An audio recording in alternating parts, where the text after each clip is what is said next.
for some of you, meron kayong mga sikreto, revelation of truth, no?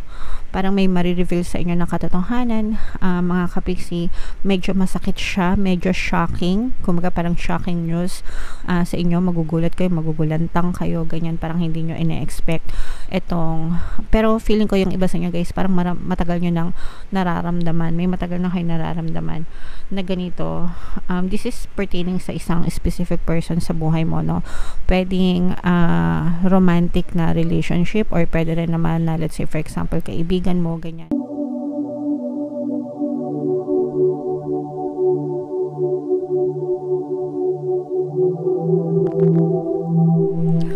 Hello guys, hello Virgo, welcome back to Pinoy Pixie Tarot. Ang pamagat ng episode natin for tonight is mid-month kapalaran para ngayong February 16 to 29 para sa Virgo, Sun, Moon, Rising, Sign, and Venus. General reading lang guys, pwede mag-resonate, pwedeng hindi, combination ng positive and negative energy mga kapixie. So, unahin natin to guys, tingnan natin kung ano yung mga mensahe sa inyo ng inyong mga gabay. So, meron tayong responsibility. Meron din tayong distraction.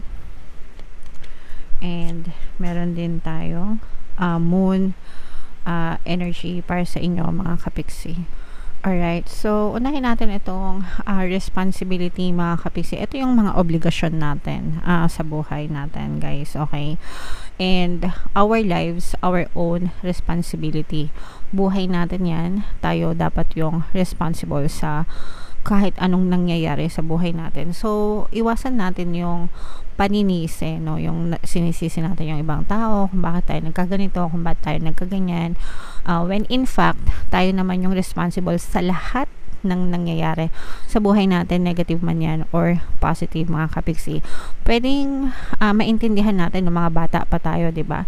Wala tayong kakayahan na magdesisyon at mamili ng buhay natin kasi hindi pa tayo ganun kalubos na independent, di ba? Nakasandal pa tayo sa mga magulang natin kasi mga bata pa tayo. Pero as we mature, as we grow old, yun na yung time na we have to be responsible dun sa bawat desisyon na ginagawa natin sa buhay because it's the foundation of our life. Yun yung pinaghuhugutan ng ating pamumuhay mga kapiksi, yung every decision na ginagawa natin para sa sarili natin, okay? Tayo lang yun, ikaw lang yun.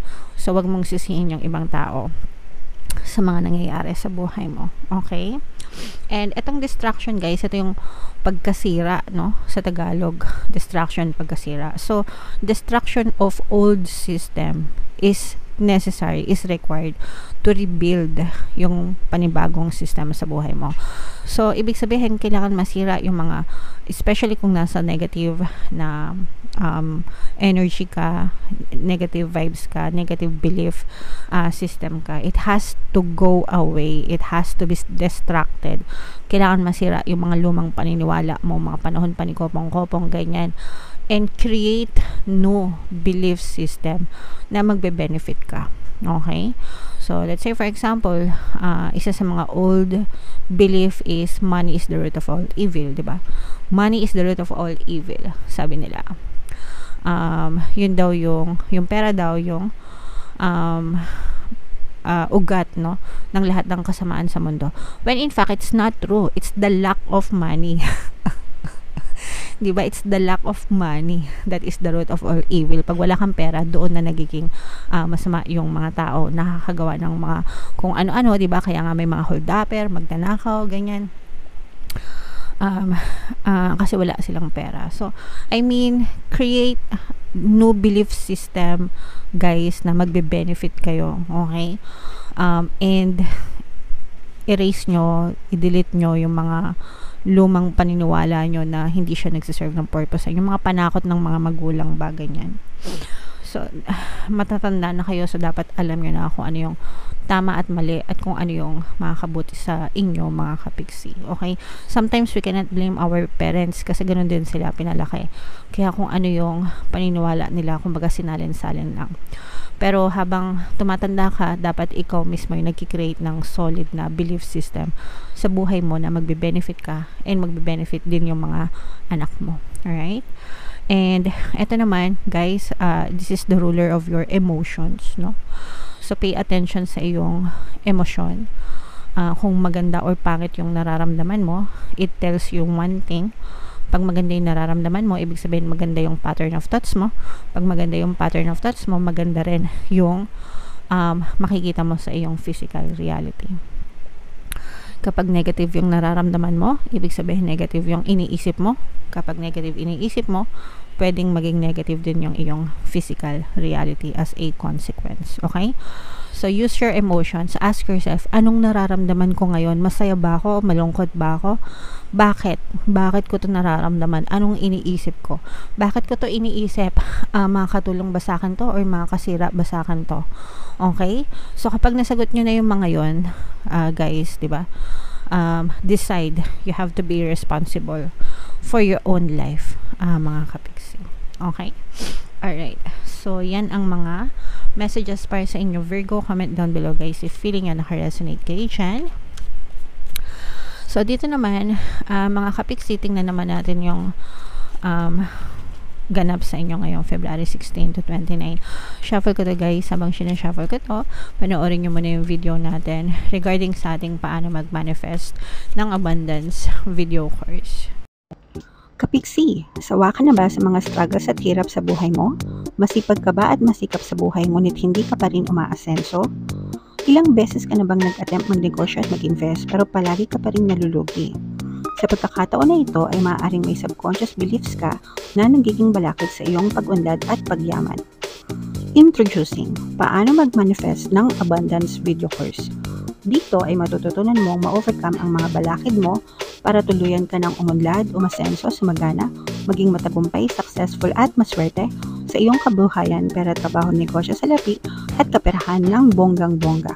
Dali, mag-send na ng email sa pinoypixitaro@gmail.com at simulan na ang iyong pagyaman ngayon. Alright. So, sabay-sabay tayo magpayaman ngayon 2024, guys. Mag-avail na kayo ng course kasi sobrang ganda talaga niyan, mga kapiksi. And good news dahil ngayong February until 29, guys, magbibigay ako ng 200 pesos na discount sa lahat na mag-avail ng course, guys, until 29. Kaya mag-avail na kayo, mga kapiksi. Meron din tayong email coaching, manifest your desires using the law of attraction. If meron kayong mga specific na gusto nyong i-manifest, pwedeng love and relationship, pwedeng money or career, mga kapiksi, pwede kayong magpabook ng email coaching session with me. Mag-send lang kayo, guys, ng email sa pinoypixitaro@gmail.com. So, Virgo, guys, kayo ay na-represent ng Queen of Pens sa ating spread. Ito yung combination ng positive and negative, mga kapiksi. Pero this is, I feel, more on the positive side. Kasi for some of you, meron kayong mga sikreto, revelation of truth, no? Parang may marireveal sa inyo na katotohanan, mga kapiksi. Medyo masakit siya, medyo shocking. Kumbaga parang shocking news sa inyo. Magugulat kayo, magugulantang kayo, ganyan. Parang hindi nyo ina-expect itong, pero feeling ko yung iba sa inyo, guys, parang matagal nyo nang nararamdaman, may matagal na kayo nararamdaman na ganito.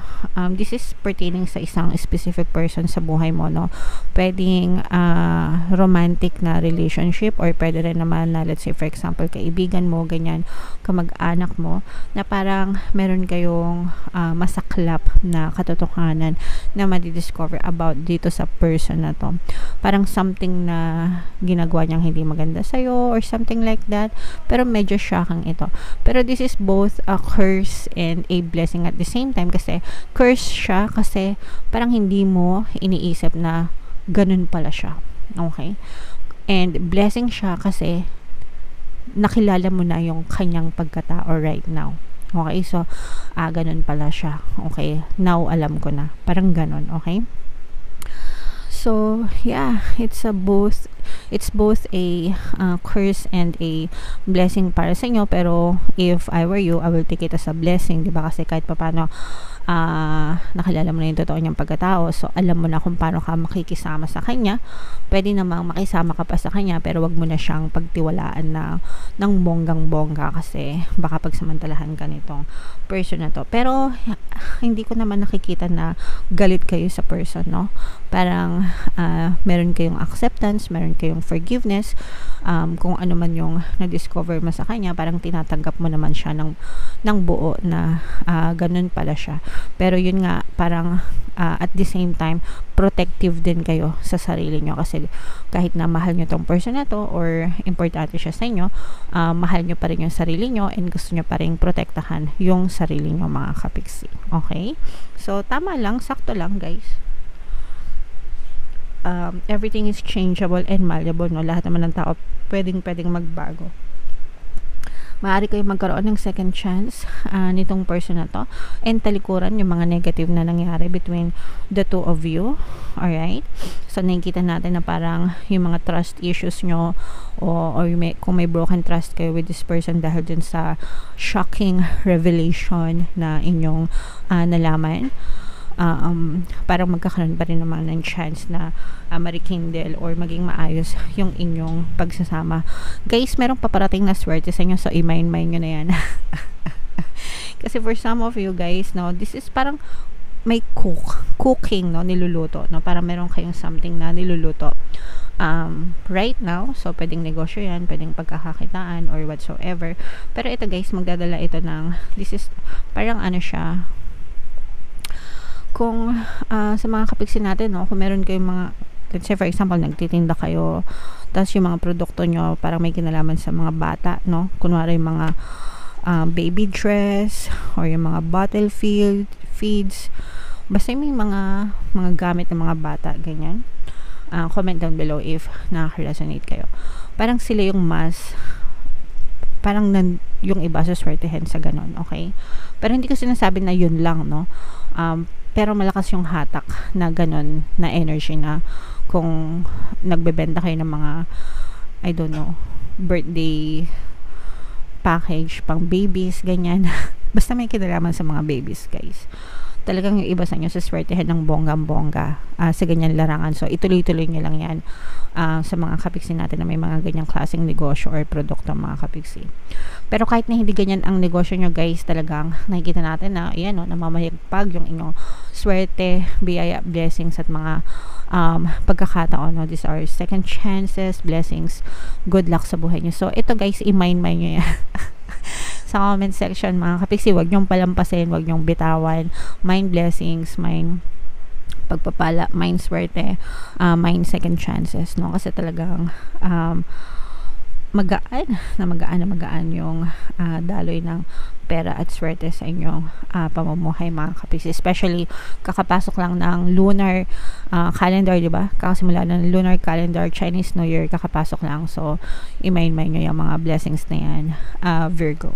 Alright? So, grabe. Sobrang ganda. Naramdaman nyo ba? Sana naramdaman nyo and sana nakaresonate kayo. Kaya i-mind nyo na yan sa comment section, guys. Ito yung ating mga pampaswerte subliminal, no? Pakinggan nyo para talagang umasenso at umunlad kayo, guys. And ito naman yung ating success stories ng paano mag-manifest ng abundance video course. Click here to subscribe, guys, and click here to join our membership program. Thank you for liking, sharing, and subscribing. See you again next time. I love you all, guys. Have a nice day. Bye-bye.